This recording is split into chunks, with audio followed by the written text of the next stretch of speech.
Welcome to பெரியம்மா சமையல். வாங்க, இன்னைக்கு நம்ம இந்த பலாக்கொட்டையை வச்சு ஒரு பொரியல் பண்ண போகிறோம். ரொம்ப ரொம்ப டேஸ்டியானது. பலாக்கொட்டை வந்து எப்படியாவது நம்ம சாப்பிட்ணுன்னு சொல்கிறாங்க. பலாக்கொட்டையும் உடம்புக்கு அவ்வளோ ஹெல்த்தியாக. அதனால இன்னைக்கு பலாக்கொட்டையை வச்சு நம்ம ஒரு டிஷ் பண்ண போகிறோம். ரொம்ப டேஸ்ட்டாக இருக்கும். இது பொரியல் எப்படி பண்ணலான்னு பார்க்கலாம். இப்போ வந்து நம்ம ஒரு குக்கரில் ஒரு 2 விசில் வச்சுக்கலாம். தண்ணி மஞ்சள் போட்டு 2 விசில் மட்டும் வச்சு வேக வச்சு கொஞ்சம் உப்பு போட்டு பலாக்கொட்டை நல்லா வேக வச்சு எடுத்துக்கலாம். எடுத்துக்கிட்டு இந்த அளவுக்கு முங்குற அளவுக்கு போதும். அதை எடுத்துக்கிட்டு நம்ம எப்படி செய்யணும்னு பார்க்கலாம். இப்போ அடுப்பை பற்ற வச்சுக்கிடுவோம். அடுப்பு பற்ற வச்சுட்டு நம்ம வந்து பலாக்கொட்டை வாயுன்னு அதிகமாக சேர்க்க மாட்டோம். இதுக்கு தேவையானதெல்லாம் அந்த வாயுக்குள்ளே தேவையான பொருள்லாம் போடும்போது ரொம்ப ரொம்ப டேஸ்ட்டாக இருக்கும். ஆனால் உடம்புக்கு ரொம்ப ஹெல்த்தியாக இருக்குங்கிறாங்க. அதனால தான் இதனை செய்கிறோம். சேர்த்துக்கிடுவோம். ஏன்னா அடுத்து போடும்போது போட்டுக்கலாம். குக்கரை ஒரு மூடி போட்டு மூடி ஒரு 2 விசில் மட்டும் நல்லா வெந்துடும். அதுக்குள்ள நமக்கு என்னென்ன தேவையோ அதெல்லாம் ரெடி பண்ணிக்கலாம். பலாக்கொட்டை நல்லா வெந்துருச்சு. இப்போ தண்ணி நம்ம வடிகட்டிட்டு இப்போ தாளிக்கிறதுக்கு சட்டி காயட்டும். அதுக்குள்ள நான் வடிச்சுட்டு வந்துடுறேன். சட்டி நல்லா காஞ்சிருச்சு. எண்ணெய் கொஞ்சம் ஊற்றிக்கலாம். எண்ணெய் ரொம்ப தேவையில்லை, போதும்.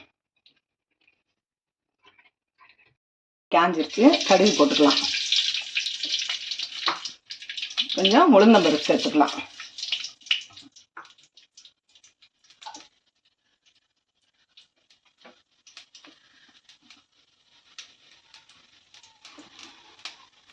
வெங்காயத்தை சேர்த்துக்கிடுவோம்.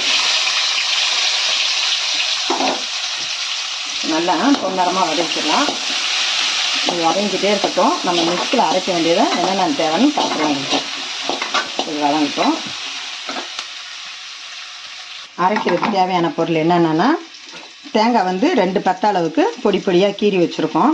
5 சின்ன வெங்காயம், 3 பச்சை மிளகா, 1 துண்டு இஞ்சி, 10 பல் பூண்டு, 1/2 ஸ்பூன் சோம்பு, 1/2 ஸ்பூன் சீரகம், 1 கொத்து கருவேப்பிலை. இதை எல்லாத்தையும் நம்ம ஒன்றும் பாதியமாக அரைச்சிக்கலாம்.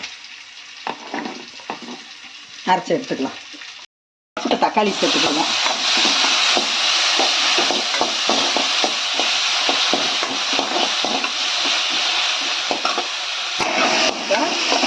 நல்லா தக்காளி வதங்குது. அது கூட நம்ம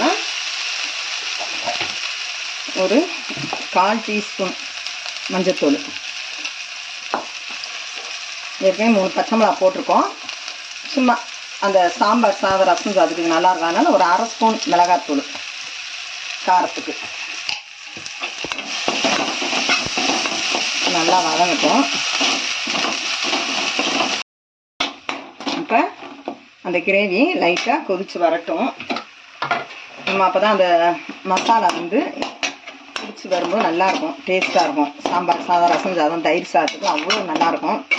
இந்த வாசனையே நல்லாயிருக்கும் பாருங்கள். இதில் லைட்டாக கொஞ்சம் பெருங்காயம் சேர்த்துக்கிடுவோம். இந்த மாதிரி இருக்கும்போது கொஞ்சம் பெருங்காயத்தூள் சேர்த்துக்கலாம்.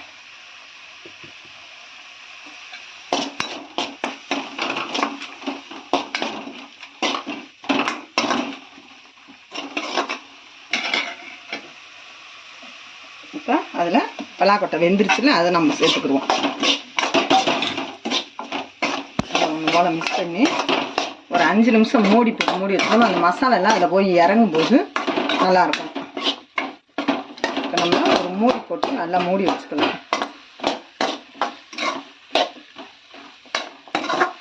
இப்போ ஒரு தட்டு போட்டு நம்ம மூடிக்கிடுவோம். நல்லா ஒன்று போல் வந்துருச்சு. இன்னும் ஒரே 1 நிமிஷம் இருந்தால் சரியாயிரும். இதில் கொஞ்சம் மல்லித்தலையை கட் பண்ணி தூவிக்கிறோம். நல்லா வாசனை சமாளிக்குது. சூப்பராக இருக்குது. இப்போ ரெடி ஆயிடுச்சு.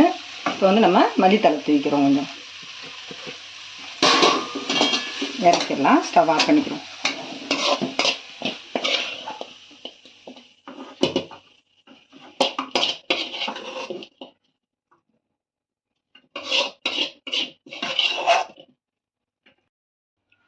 பலாக்கொட்டை ரெடி ஆயிடுச்சு. இதே மாதிரி நீங்களும் வீட்டில் ட்ரை பண்ணி பாருங்கள். இந்த வீடியோவுக்கு ஒரு லைக் போட்டுருங்க. பெரியம்மா சமையலுக்கு ஒரு சப்ஸ்கிரைப் பண்ணிடுங்க.